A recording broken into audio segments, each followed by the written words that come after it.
wabarakatuh. Alhamdulillahirrahmanirrahim. Wabihi nasta'in wa ala umuri dunya waddin. Wassalatu wassalamu ala asyrafil anbiya'i wal mursalin wa ala alihi wa sahbihi ajmain, amma ba'du. Baik, perkenalkan, nama saya Nabila Nur Amalia dengan NPM 23106311110031. Baik, di sini saya akan menjawab pertanyaan UAS matkul Filsafat Pendidikan yang diampu oleh Bapak Dr. Amar Mujaki, SPDI MPD. Prinsip-prinsip demokratisasi pendidikan seperti kebebasan, persamaan, perhormatan, dan juga martabat manusia. Nah, partisipasi aktif semua pihak bisa diterapkan di pembelajaran pendidikan agama Islam di sekolah umum. Jadi semua siswa itu tanpa lihat latar belakang agama, suku, budaya, dan ras gitu.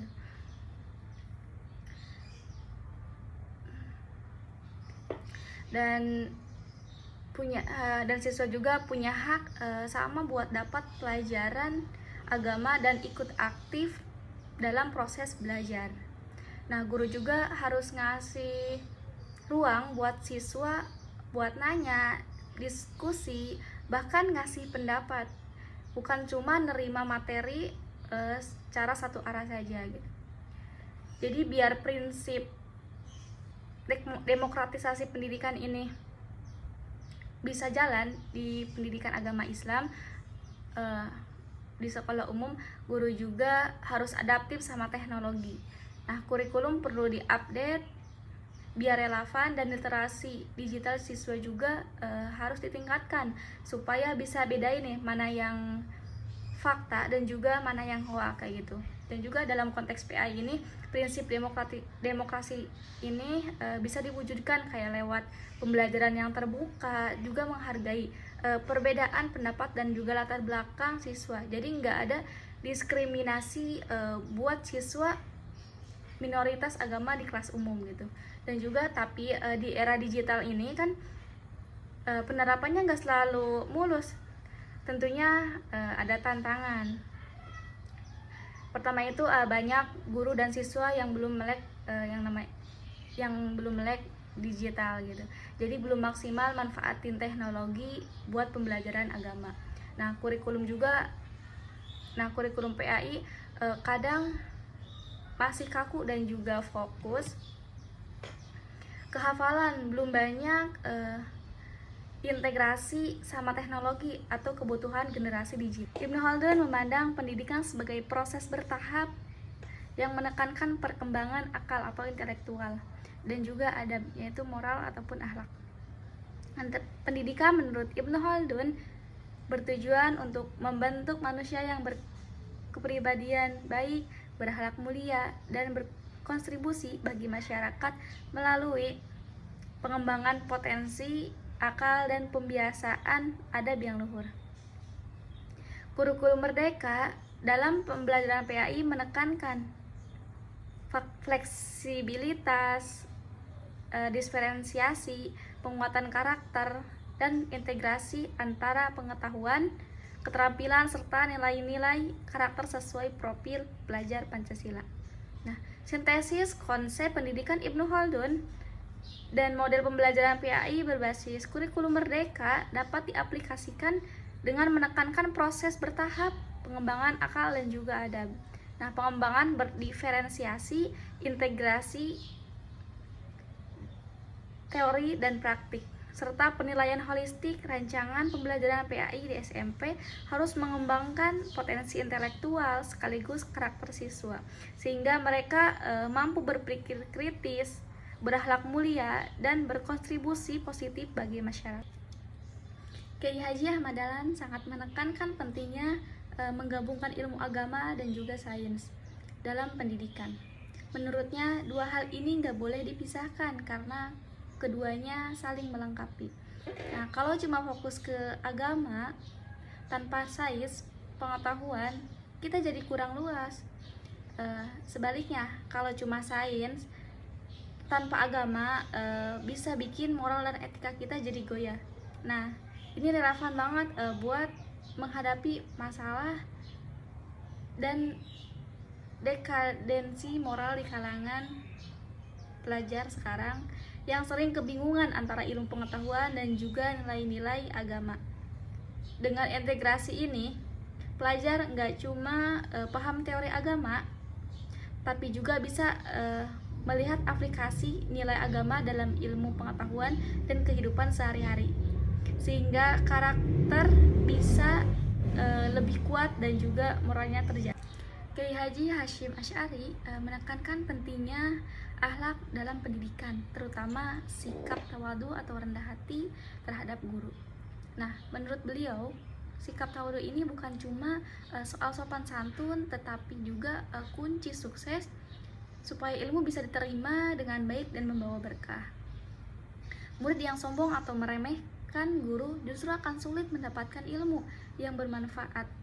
Selain itu, guru juga harus punya akhlak mulia seperti merasa selalu diawasi Allah SWT, sabar dan waro, menjaga diri dari hal-hal yang meragukan, dan rendah hati dalam mengajar.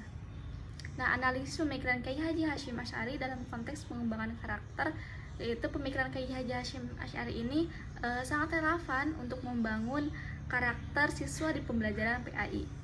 Sikap tawadu membuat siswa belajar dengan hati terbuka, menghargai proses belajar, dan menghormati guru sebagai sumber ilmu. Ini membentuk karakter rendah hati, sabar, dan bertanggung jawab. Mengatasi krisis keteladanan guru di era modern ini, banyak tantangan seperti eskalasi teknologi, perubahan sosial, dan terkadang menurunnya integritas guru. Dengan menanamkan nilai akhlak seperti yang diajarkan Kiai Haji Hasyim Asy'ari ini, guru bisa memperbaiki citra dan perannya sebagai teladan. Ahmad Hasan dari Persatuan Islam Indonesia atau Persis ini yang menekankan fortifikasi ajaran Islam melalui pendidikan berbasis Al-Quran dan hadis sebenarnya lebih condong ke arah reformisme daripada konservatisme. Nah, Ahmad Hasan dan Persis berusaha mengembalikan ajaran Islam ke sumber aslinya, yaitu Al-Quran dan juga hadis yang sahih, dengan tujuan membersihkan praktik-praktik keagamaan dari bid'ah, taklid, dan campuran budaya lokal yang dianggap sudah menyimpang dari ajaran asli. Nah, pendekatan ini bukan berarti menolak perubahan, tapi justru ingin memperbaharui pemahaman umat Islam agar sesuai dengan sumber otentik dan rasional. Mereka mendorong umat untuk kritis dan tidak menerima ajaran secara membabi buta. Jadi pemikiran Ahmad Hasan ini tentang fortifikasi ajaran Islam lewat pendidikan berbasis Al-Quran dan juga hadis itu lebih ke reformisme. Dia ingin memperbaharui pemahaman umat Islam agar sesuai dengan sumber asli, bukan sekedar mempertahankan tradisi tanpa evaluasi. Nah, ini sangat penting untuk kurikulum PAI supaya pendidikan agama lebih murni, ilmiah, dan relevan dengan zaman ini. Tesis hubungan ketiganya antara ontologi, epistemologi, dan juga aksiologi menentukan ketiga pilar ini saling melengkapi. Ontologi itu menentukan apa yang dipelajari dan tujuan pendidikan, kalau epistemologi itu menjelaskan bagaimana cara memperoleh dan menyampaikan ilmu tersebut. Sedangkan kalau aksiologi ini mengarahkan nilai dan manfaat dari ilmu yang dipelajari. Jadi pendidikan Islam bukan hanya soal pengetahuan, tapi juga soal pembentukan karakter dan pengalaman nilai-nilai Islam dalam kehidupan nyata. Nah, ontologi, epistemologi, dan juga aksiologi ini dalam filsafat pendidikan Islam adalah fondasi yang saling terhubung untuk membangun visi dan misi program studi pendidikan agama Islam yang komprehensif. Visi fokus pada tujuan hakiki pendidikan atau ontologi, misi pada cara dan metode pembelajaran epistemologi, dan nilai-nilai yang ingin ditanamkan yaitu aksiologi. Nah, dengan landasan ini Program studi bisa menghasilkan lulusan yang tidak hanya paham ilmu agama, tapi juga mengamalkan nilai-nilai Islam dalam kehidupan sehari-hari. Evaluasi konsep tadi dengan tujuan pendidikan nasional. Nah, kalau kita lihat tujuan pendidikan nasional Indonesia menurut Undang-Undang Nomor 20 Tahun 2003, intinya adalah mengembangkan potensi peserta didik supaya menjadi manusia yang beriman, bertakwa, dan berakhlak mulia, sehat berilmu, cakap, kreatif, mandiri, dan bertanggung jawab sebagai warga negara. Nah, ini sebenarnya sangat sejalan dengan konsep takdim yang juga fokus pada pembentukan akhlak dan juga karakter yang mulia. Perbedaannya, takdim lebih menekankan aspek spiritual dan pembentukan akhlak secara mendalam sebagai pondasi utama, sementara pendidikan nasional mengakomodasi aspek yang lebih luas seperti keterampilan, kesehatan, dan kewarganegaraan. Jadi takdim bisa dilihat sebagai pondasi moral dan spiritual yang memperkuat tujuan pendidikan nasional, agar hasil pendidikan tidak hanya cerdas secara intelektual tapi juga berakhlak dan berkarakter. Nah, konsep takdim menurut Syekh Naqib Al-Atos sangat relevan dan saling melengkapi dengan tujuan pendidikan nasional Indonesia. Menegaskan pentingnya pendidikan yang membentuk karakter dan akhlak mulia sebagai pondasi utama yang kemudian didukung oleh pengembangan ilmu, keterampilan, dan kewarganegaraan dalam pendidikan nasional.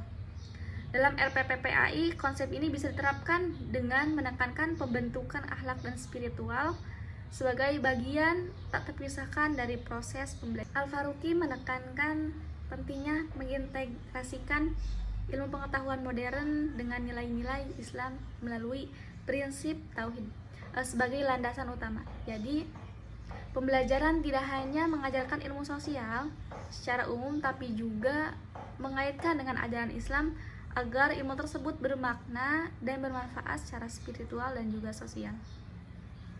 Langkah-langkah model pembelajarannya, yang pertama itu kita menentukan tema pembelajaran. Di sini temanya itu tentang peran nilai Islam dalam bentuk struktur sosial yang adil dan juga harmonis. Langsung pendahuluan. Nah, guru membuka dengan diskusi singkat tentang masalah sosial yang ada di masyarakat, misalnya ketimpangan sosial, konflik, atau solidaritas sosial. Selanjutnya ada pembelajaran sosiologi. Nah, siswa mempelajari konsep dasar sosiologi seperti struktur sosial, fungsi norma sosial, dan konflik sosial. Selanjutnya integrasi nilai Islam. Nah, guru mengaitkan konsep dasar sosiologi ini seperti struktur sosial, fungsi norma sosial, dan konflik sosial. Selanjutnya integrasi nilai Islam.